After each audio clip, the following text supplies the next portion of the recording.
ಎಲ್ಲರೂ ಹೇಗಿದ್ದೀರಾ? ನಾನು ಕೂಡ ಚೆನ್ನಾಗಿದ್ದೀನಿ. ನೀವು ಕೂಡ ಚೆನ್ನಾಗಿದ್ದೀರಾ ಅಂತ ಭಾವಿಸ್ತಾ ವೆಲ್ಕಮ್ ಬ್ಯಾಕ್. ಇದು ನನ್ನ Sunday mini vlog guys. Sunday ಅಂದರೆ ಆಬ್ವಿಯಸ್ಲಿ ಎಲ್ಲರಿಗೂ ವರ್ಕ್ ವುಮೆನ್ಗೆ ಗೊತ್ತೇ ಇರುತ್ತೆ ಕ್ಲೀನಿಂಗ್ ಡೇ ಅಂತ. ಸೊ ಏನೇನಿತ್ತು ಅದನ್ನೆಲ್ಲ ಕ್ಲೀನ್ ಮಾಡಬೇಕಲ್ಲಪ್ಪ ಇವತ್ತು ಅನ್ನೋ ಥರ ಬೋರ್ ಆಗ್ತಾ ಇರುತ್ತೆ.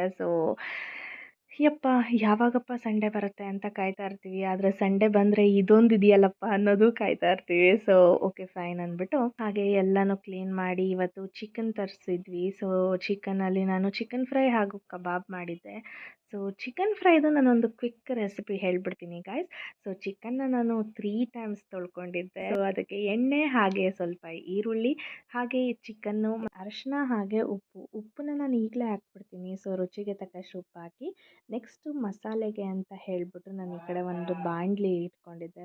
ಅದಕ್ಕೆ ಎಣ್ಣೆ, ಚಕ್ಕೆ, ಲವಂಗ, ಈರುಳ್ಳಿ, ಸ್ವಲ್ಪ ಶುಂಠಿ, ಬೆಳ್ಳುಳ್ಳಿ, ಹಸಿಮೆಣಸಿನ್ಕಾಯಿನ ಹಾಕಿ ಸ್ವಲ್ಪ ಫ್ರೈ ಮಾಡಿ ಟೊಮ್ಯಾಟೊ ಹಾಗೆ ಕೊತ್ತಂಬರಿ ಸೊಪ್ಪು ಹಾಗೆ ಪುದೀನ ಸೊಪ್ಪನ್ನು ಹಾಕಿ ಫ್ರೈ ಮಾಡಿ ಆರಿಸಿ ಅದಾದಮೇಲೆ ರುಬ್ಕೊಂಡೆ ಗಾಯ್ಸ್ ಮಸಾಲೆನ. ಈ ಮಸಾಲೆನ ಆ ಚಿಕನ್ನಿಗೆ ಹಾಕಿಬಿಟ್ಟು ಕುದಿಸಿದ್ರೆ ಚಿಕನ್ ಫ್ರೈ ರೆಡಿ. ಅಡುಗೆ ಮಾಡೋ ಅಷ್ಟರಲ್ಲೇ ಸಂಡೇ ಮುಗ್ದೇ ಹೋಯ್ತು ಗಾಯ್ಸ್. ಯಾವ ರೆಸ್ಟು ಇಲ್ಲ.